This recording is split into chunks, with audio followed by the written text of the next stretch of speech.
Welcome to Range Woodworking.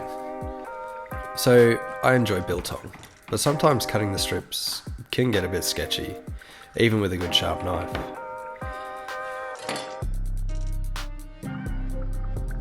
I'm just going to have to do something about that.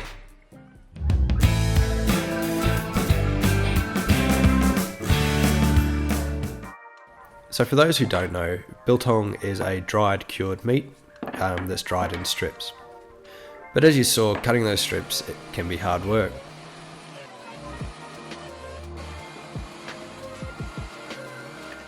I'm just going to make this out of some scraps. The base is a laminated Tasmanian oak panel and everything else is spotted gum.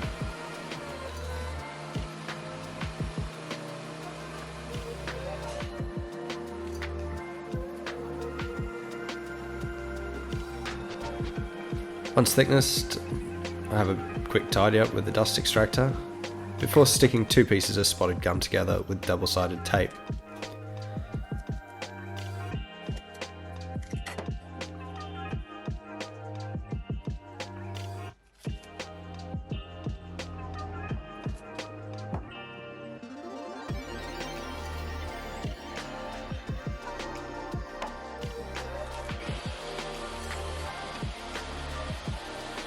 I trim it up on the table saw so both pieces are identical before drawing a lovely pattern to use for layout with a small WD-40 can.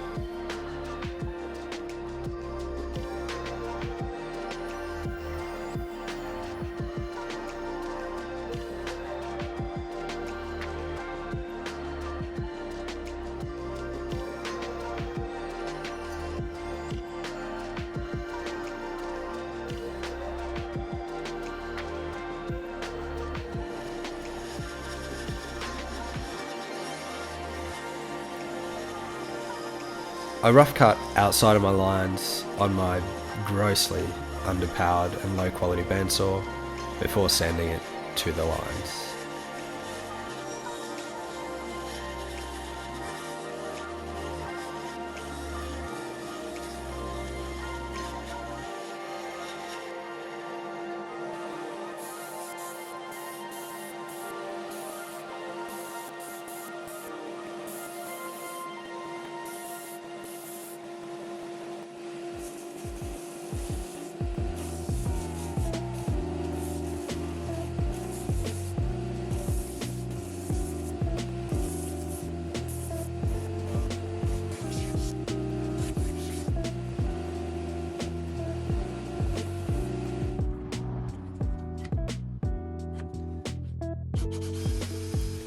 I use a drill guide block to drill straight through my pieces before attempting to separate the pieces again.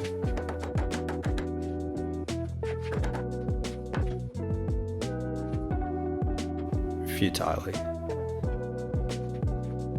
Oh good, a piece of rubber. That'll work, Dan. Come on.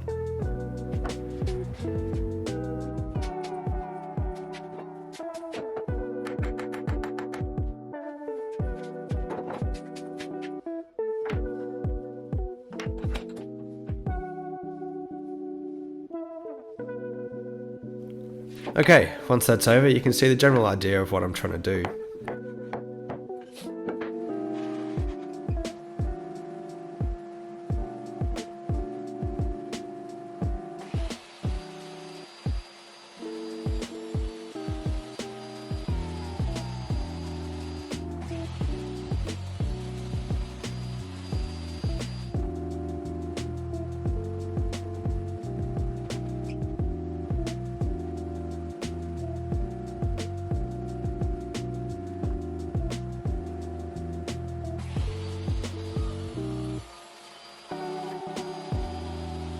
I'll join the side pieces using through tenons, which I cut on the table saw, and then use a handsaw to take the shoulders off.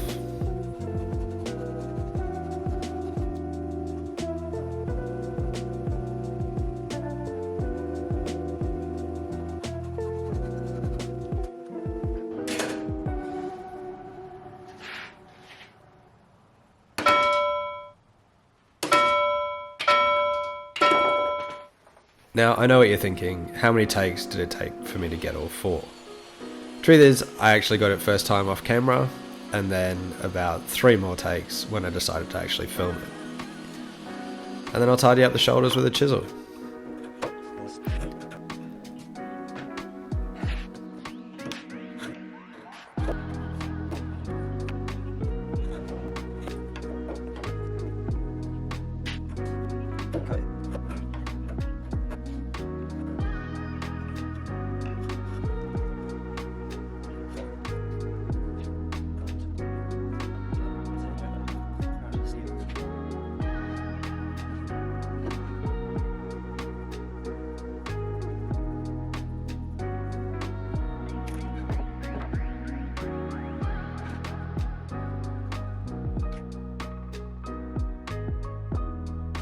I'll mark out the handle and then cut it on the bandsaw again before tidying it up.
I mark out the position for the side pieces and then use a router to cut my mortises. By pure fluke, I made the tenons a 1/2 inch, so my 1/2 inch compression bit makes pretty light work of it.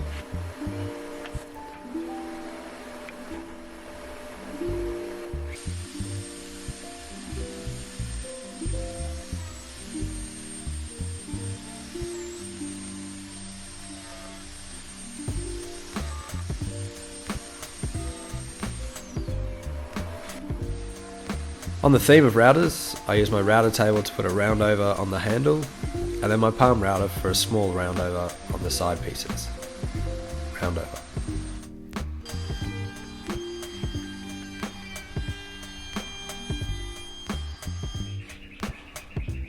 Time for some tedious hand sanding. I went 80, 120, 180 and 240 grit for this.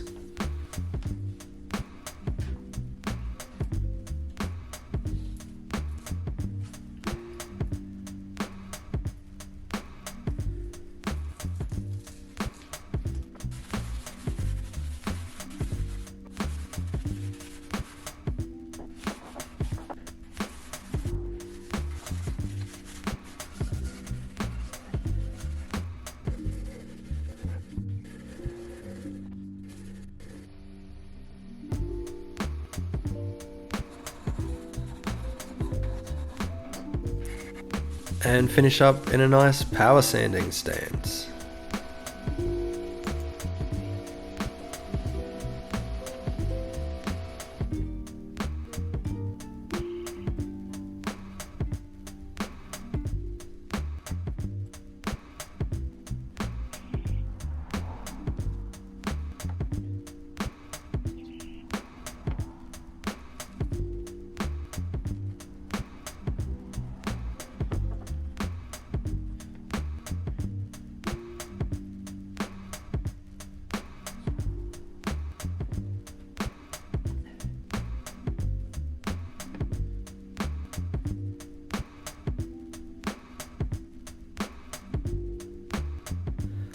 Then I'll glue up those 3 tenons and drive them home with a hammer. Oh good, blow out the base of it. I'll glue this back in, but it just shows my mortise and tenon technique needs work, to say the least.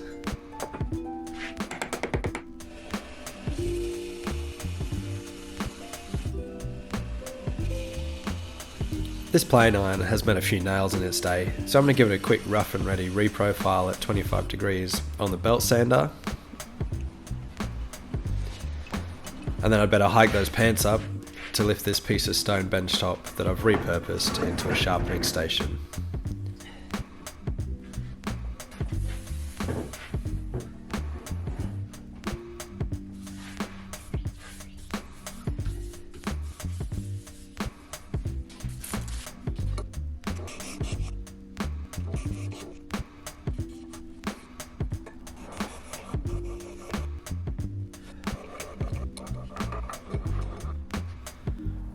Quick spritz of water and work across the microlapping paper, and boom, sharp enough to shave a gross patch of hair off an arm, if that's what you're into.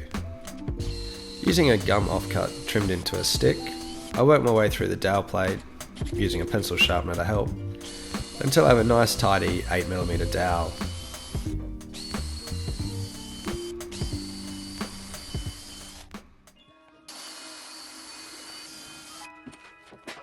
Then I'll drill a hole in the handle for it to pivot on.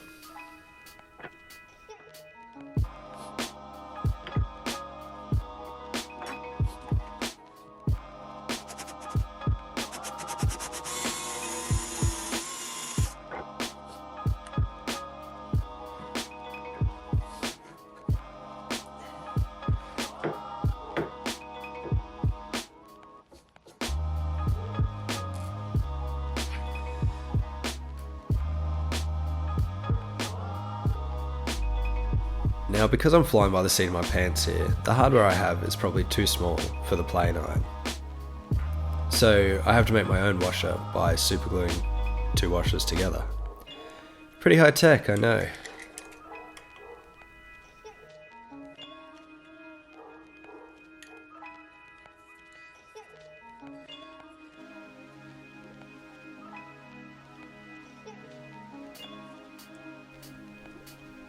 Now to mark for the securing hardware for the blade.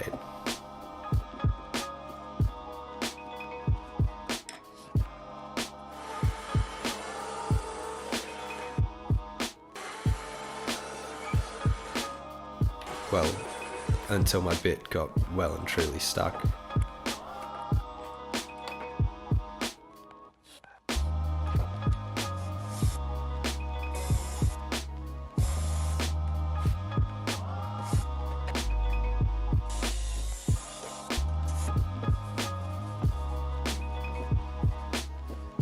Because I want a cheap food safe finish, I'm just massaging in a liberal amount of mineral oil here using a white Scotch-Brite pad, which I then leave overnight before coming and wiping away the excess the next day.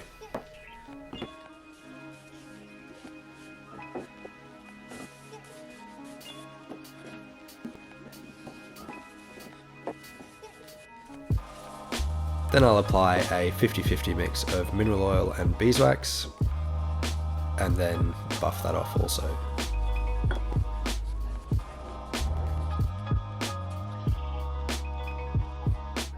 Now, I toyed with the idea of using stainless steel rod for the pivot, but decided to use a dowel instead. This meant I had to be tactical with my gluing here, literally using a toothpick to apply it, just to make sure none got into the middle. And so the handle would still work and pivot.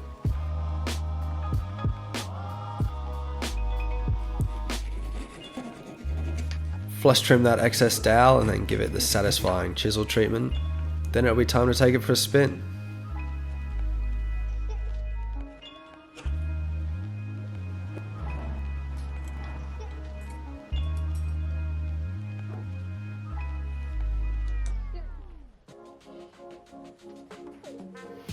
Thanks for watching.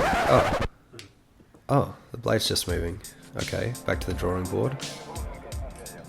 I figured a reference pin would stop the blade sliding up the handle, so I mark and drill for this with a 12mm Forstner bit.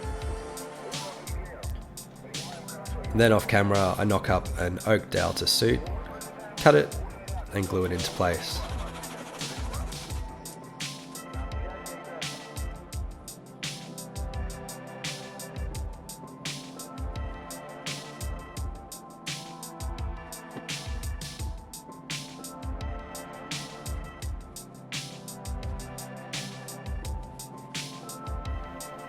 The idea is sound enough, should stop the blade sliding up.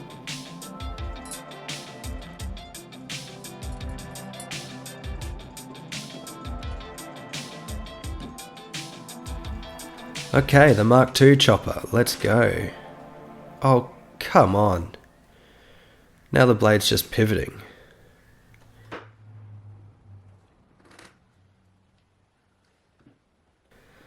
Let's go back again.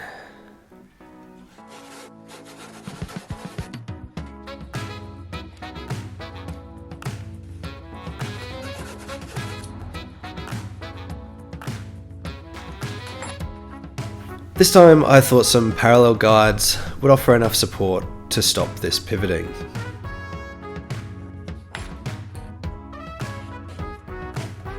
So I used some short grained splines into some dados I meticulously cut and chiseled out.